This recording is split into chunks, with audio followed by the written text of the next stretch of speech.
அன்பார்ந்த நடுவர் அவர்களே, மதிப்பிற்குரிய ஆசிரியர் பெருமக்களே மற்றும் என் அருமை நண்பர்களே, உங்கள் அனைவருக்கும் என் இனிய வணக்கம்.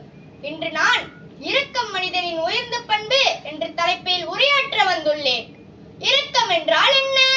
உலகில் பல உயிரினங்கள் உள்ளன. ஆனால் மற்றவர்களின் துன்பத்தையும் தன் துன்பமாக நினைக்கும் குணம் மனிதனுக்கு மட்டுமே உண்டு. அதுதான் இரக்கம். பசியால் வாடும் ஒருவருக்கு உணவு கொடுப்பதும், சாலையில் அடிப்பட்ட ஒரு பறவைக்கு நீர் ஊற்றுவதும் கூட உயர்ந்த இரக்கமே. புத்தர் ஒரு முறை சொன்னார், அன்பும் இரக்கமும் இல்லாத இதயம் ஈரம் இல்லாத நிலத்திற்கு சமம். காயமடைந்த ஒரு புறாவை காப்பாற்ற தன் உடல் சதையை கொடுத்த சிபிச் சக்கரவர்த்தி நம் இனத்தவரே.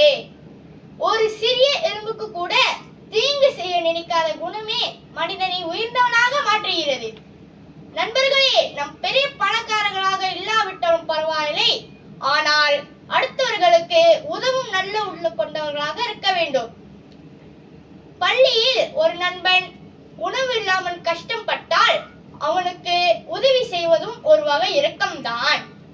வாடிய பயிரை கண்ட போதெல்லாம் வாடினேன் என்று வள்ளலார் கூறினார்.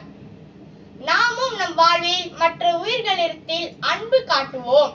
இரக்கத்தை நம் அடையாளமாக மாற்றுவோம். நன்றி, வணக்கம்.